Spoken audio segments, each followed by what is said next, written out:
ଖ୍ରୀଷ୍ଟଙ୍କ ଯୋଗରେ ପ୍ରିୟ ବିଶ୍ୱାସୀଗଣ, ଆଜିର ସୁସମାଚାର ଦ୍ୱାରା ପ୍ରଭୁ ଯୀଶୁ ଆମ୍ଭମାନଙ୍କୁ ଶିକ୍ଷା ଦେଇ କହୁଅଛନ୍ତି ଯେ ଶତ୍ରୁଙ୍କୁ ପ୍ରେମ କରିବା ଏବଂ ତାହାଙ୍କ ନିମନ୍ତେ ପ୍ରାର୍ଥନା କରିବା ଖ୍ରୀଷ୍ଟିଆନ ଧର୍ମର ମହତ୍ତ୍ୱପୂର୍ଣ୍ଣ ଶିକ୍ଷା ଅଟେ।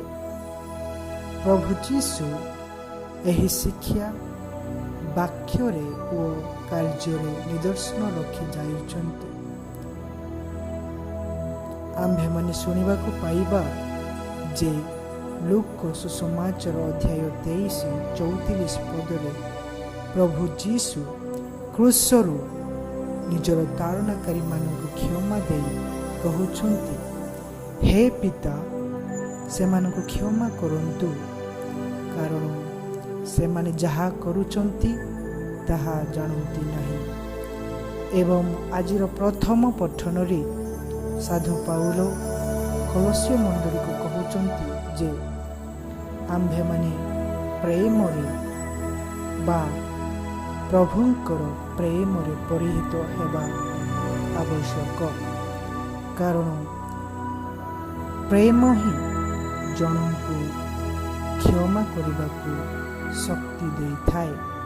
ଏବଂ ଆମ୍ଭେମାନେ ଶୁଣିଅଛୁ, ଯେଉଁଠି ପ୍ରେମ ସେଇଠି କ୍ଷମା ରହିଥାଏ। ତେଣୁ ଆଜିର ପଠନ ଗୁଡ଼ିକ ଆମ୍ଭମାନଙ୍କୁ ଶିକ୍ଷା ଦେଉଛନ୍ତି ଯେ ଆମ୍ଭେମାନେ ଈଶ୍ୱରଙ୍କର ସେହି ପ୍ରେମ ଓ ଦୟା ଏବଂ କ୍ଷମା ଗୁଣରେ ପରିଧାନ କରିବା ଏବଂ ଏହି ଈଶ୍ୱରଙ୍କର ସମସ୍ତ ପବିତ୍ର ଗୁଣ ଗୁଡ଼ିକ କାର୍ଯ୍ୟରେ ପ୍ରଦର୍ଶନ କରିବା।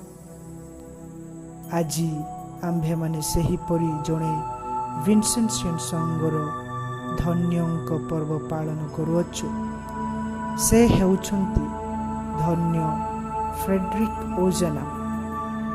ସେ ଅବଶ୍ୟ ଯାଜକ ହୋଇନଥିଲେ, କିନ୍ତୁ ତାଙ୍କ ଆତ୍ମ ଉତ୍ସର୍ଗ କାର୍ଯ୍ୟ ଦ୍ୱାରା ସମଗ୍ର ଜଗତ ତାଙ୍କୁ ସ୍ମରଣ କରୁଅଛନ୍ତି, କାରଣ ତାଙ୍କର କାର୍ଯ୍ୟ ସେବାର, ପ୍ରେମ ଓ ଦୟା ପ୍ରଦର୍ଶନର କାର୍ଯ୍ୟ ଥିଲା, ଯାହା ବର୍ତ୍ତମାନ society of Vincent D Paul ବୋଲି ପ୍ରସିଦ୍ଧ ଅଟେ।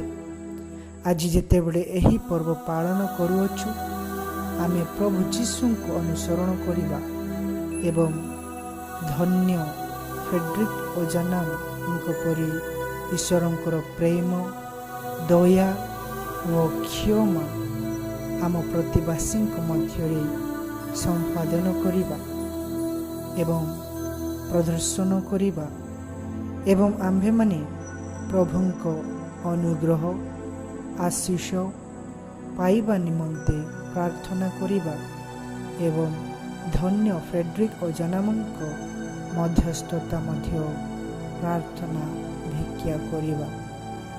ଈଶ୍ୱର ଆମ୍ଭମାନଙ୍କୁ ଆଶୀର୍ବାଦ କରନ୍ତୁ। ଆମେନ୍।